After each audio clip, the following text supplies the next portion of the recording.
I'm Bonifacio Tobias. I'm the National Manager of Philippine Operations from uh, Blue Alliance. from Blue Alliance. In the Philippines, we are implementing in Palawan and Mindoro and also in part of Visayas. In Mindoro, we are covering six municipalities. It is Calapan, Baco, San Teodoro, Puerto Galera, Ablad, Ilog, and Sablayan. We have covered now the famous Apo Reef in Sablayan. That's a natural protected area, Asian Heritage Park.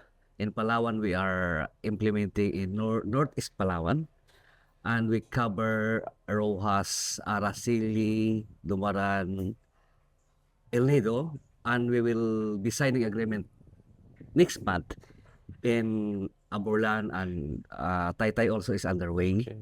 And there are mobilization efforts from Blue Alliance to cover our southern part, at least three municipalities this year, and maybe six in the coming year, 2026. Yeah, thank you. My name is Hiro. I'm as a manager of Blue Alliance Indonesia, manage for Banggai MPA in Central Sulawesi Province, Indonesia. For now, we working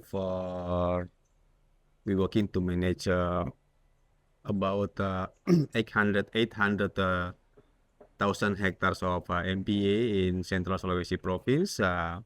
And in next month, we will expand our Blue Alliance working to another province, which is Maluku Province in eastern part of Indonesia. The government offering us 5 MPS with area about 2 million hectare to manage under our co-management agreement Huge. scheme. So I think this is a good news for coral reef and good news for coastal community because yes, we can bring some fresh thing to people and also for government over there. Exciting work. Actually, in Palawan, we are also managing more than 1 million hectares of marine waters under strict protection zones.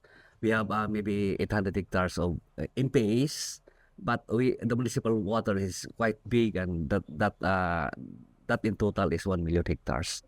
So, in the previous years, we are seeking LGU acceptance for us to work there. But now it's quite the reverse. They are asking Blue Alliance. They are tendering formal letters for us to implement in their municipality. So that's it. That's a good signs that we are implementing well, and we are really needed by the government and by the community. Yes, and government accept you and your Requesting organization. our organizations, Blue Alliance, because I believe it's only Indonesia and Philippines that have strong potentials for expansion. Sure. So it is our governments that very receptive to our implementation activities. Yes, we located in the same region, Coral Triangle. So I think important both the Philippines and also Indonesia is important to support the marine biodiversity in Coral Triangle, I think. Yeah, it's a big contribution to our planet Earth. Sure. But you know, locally, we are happy that people are changing their systems, and because it is we can attribute that to our awareness raising activities. We are conducting information dissemination to local communities, informing them on the ordinances, local ordinances, what are the prohibitions, and what are the allowable activities within specific zones. So that is a good compliance mechanism, that we are not strictly enforcing laws, but they themselves realize that they have to cooperate with Blue Alliance to comply also with the government laws. Sure. That is compliance management, effective compliance management. It's actually leading to a behavioral change. We are changing the mindset of the people. Before they try to antagonize government by if government says this is prohibited, they try to antagonize. Now, with our education program, awareness raising program, they are supportive, and they are aware of their participation and their role in the governance and also in the environment. Yeah, I agree with you. Talking about the conservation, it's about mindset change. So when you can change the mindset of a local community to do some good uh, work or do good action to the reef, I think is our main goal to achieve. And conservation can never be effective one without livelihood support for the people because Fisher folks, they are marginalized. They need to eat and they need to feed the family. So to make the program effective, we have to support. We have to augment their livelihood. So we will in Palawan we are supporting a small scale livelihood program like selling of basic commodities, rice, another essential commodities for households. They're running a small business and they have this scheme to benefit to share the benefit later. So that's one way of supporting our local fisher folks, and also by doing that we are reducing fishing pressures because they are directly dependent on the immediate resources they have, immediate marine resources they have. So we cut down number of hours fishing, and women they are empowered. They learn to log their to record their business transactions, and they're very participative in meetings. Unlike before, it's always them their male counterpart attending meetings, attending community activities. Now they are into the mainstream of community processes. Yeah, I think dealing with people on conservation is one important thing when we starting our conservation project. I would like I'm wondering how you dealing with people to collaborate with them or to support you on conservation project in Philippines. We started always with the LGU because we have the partnership. We have signed agreement with the LGU. Uh, uh, Within the LGU level, we have the municipal office for agriculture and fisheries. We're going through that process. Then we go to the barangay level, the smallest political unit in the Philippines called barangay. So we made courtesy calls, we present projects, then we present to community level.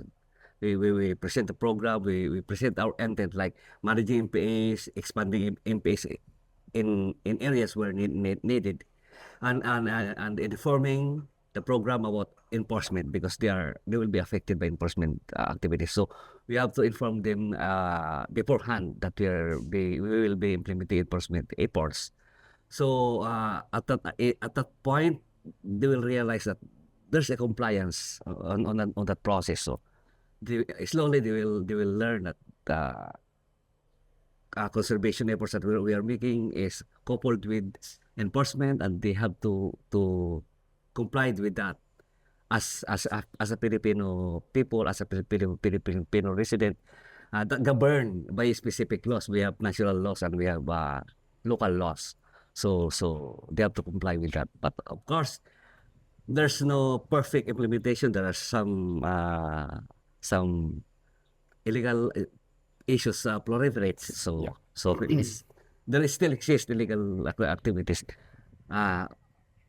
Mostly in some hotspot areas, like bombing, like using finance nets, there is still exist. But that's the challenge we are facing now. Yeah. So how many years you already running your project in Philippines? I got on board with Blue Alliance in 2021. 4 years, maybe 4 years. So Blue Alliance already about 4 years. Yeah. I think so, 4 years. When I got on board, they have established only 4 command with agreement. Then I expanded. It's me who expanded the initiative, and it's me who is responsible in mobilizing partnership with the prime government organizations like Department of Agriculture, Department of Environment, the Bureau of Fisheries and Aquatic Resources. We have to set foundations for our local for our on the ground implementation, and the foundation I'm talking about is the partnership with the national agencies. So we are governed by that protocols. What happened so far on your enforcement effort? You can reduce how many % of the threat or something like that, and how you measuring it, I cannot give the specific details. like estimated. Yeah, because I have to browse reports, but it is the reduction of illegal fishing activities is remarkable. It is not noticeable. I think it's a good percentage in terms of data, but I cannot give you the specific. Sure. Yeah, I think from my perception, as a conservation worker within last 10 years in marine, working with a coastal community, I can say that there is two main things if you starting your project on conservation. The first thing is how to reduce or addressing the threat, and the second one is optimizing the potency. So You're that's right. why I asking You're about right. the threat first. We started with threat assessment, of course, community level. Then on with regards enforcement perspectives, we start with threat assessment, identifying where the illegal activities are. Yes. What are those kind of illegal activities? Threat Sure. assessment is what I mentioned is more of social part. It's not the technical part. Sure. But we started with the threat assessment from municipal level to barangay level. So I think with Blue Alliance we have a lot of challenges, but we have a work to do. Of course, and hopefully under the support from GFCR, you can do something better in the future Yes. for your country, especially. Yeah, GFCR. I mean, GFCR brings opportunity for me to provide more services to my country. Sure. All right. Very nice. All right. It's like we paid you to say this. No. It's that's my perspectives. Really? It's a global fund. It's a global portfolio. Now, I am here. My services is for my country. Sure. Yeah, That's nice. I'm thinking that way. Yes. If I'm not effective, I'm not good to my country. That's my point of view. Sure. I'm also Yeah. Appreciate it. agree with Bonnie when we starting or we talking about conservation with people in coastal area and also with the government. I always mention about 4 important things. And the first thing is when you starting conservation, the first is you have Yeah, that's why I am agitated. That's why we want the funds to be implemented straightforward to where it goes. It would go, because that's my services to our country. sure. Yeah. That's why I mentioned that the first thing you have to thinking about the integrity. Whoever, NGOs, local community, government, when we sitting together talking about the conservation, we have to need the integrity first, and then totality. If you don't have totality, it's something like a game. Just coming one time a week, and then you go out. Yeah. In my mind, if we will not perform well, GFCR will give a small amounts of money for us. So it delimits our capacity to serve our country, to serve our environment. That's what I have in mind. Yes, I agree with you, and I also have experience on conservation. Money is important, but money is not number one. The willingness is number one. Yeah. Of course, So- that's there. That's why because the willingness is there, the commitment is there. That's why GFCR will equate that with corresponding amount of resources. I always, talking with the government as well. That's we do this for our country. We do this for our people. So not coming for money. So money is just a supporting system. Our statement is not a statement of a politician. It is a statement of a environmental worker. Sure. Yeah, maybe a different country, different approach, but in Indonesia, I'm clearly mentioned to the government, That's we do it for our country. We do it for our people. So yes, with or without donor, we should do this.